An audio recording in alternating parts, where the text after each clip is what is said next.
Friends, శాస్త్రపరంగా కలశాన్ని ఏ విధంగా పెట్టుకోవాలి అన్నది ఈ వీడియోలో అయితే మీకు షేర్ చేయబోతున్నానండి. ముందుగా రాగిది కానీ, ఇత్తడిది కానీ, వెండిది కానీ ప్లేట్ని తీసుకుని దానికి కాస్తంత గంధంతో కుంకుమతో బొట్లు పెట్టేసుకున్న తర్వాత దానిపైన 3 గుప్పిళ్ళు బియ్యాన్ని అయితే ఉంచాలండి. దానిపైన బియ్యం సర్దేసుకొని పసుపు కుంకుమ వేసుకుని ఆ తర్వాత ఒక చెంబుని అయితే తీసుకోవాలండి.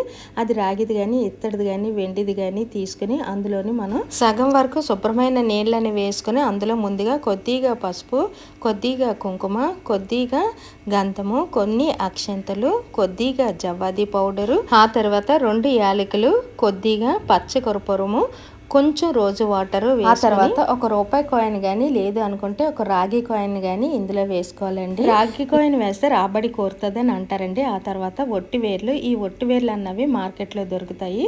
ఆ తర్వాత 2 పువ్వులు వేసుకుని ఆ చెంబుకి కాస్త కంకణం కట్టాలండి. మామిడాకు కానీ లేదు అనుకుంటే తమలపాకుతో కానీ దారం కట్టి పసుపు రాసి కట్టాలి. ఆ తర్వాత చెంబులో మామిడి కొమ్మలు కానీ తమలపాకులు కానీ పెట్టి ఆ తర్వాత కొబ్బరికాయకి ఎక్కడ బొల్లు లేకుండా పసుపు రాసి దానికి గంధంతో కుంకుమతో బొట్టు పెట్టి ఆ చెంబు మీద ఉంచాలి. ఆ తర్వాత ఒక జాకెట్ ముక్క తీసుకోవాలి. అది ఎరుపు కానీ పసుపు కానీ పచ్చని కానీ ఎలాంటి కలర్లు ఉండేటటువంటి జాకెట్ ముక్కను తీసుకుని ఆ జాకెట్ ని కాస్త కలసం మీద పెట్టుకునేటటువంటి ఫోల్డింగ్ పెట్టుకుని ఆ తర్వాత దానికి గంధంతో కుంకుమతో బొట్టు పెట్టుకుని అప్పుడు ఆ జాకెట్ ముక్కని ఆ కొబ్బరికాయ మీదనైతే ఉంచుకోవాలండి.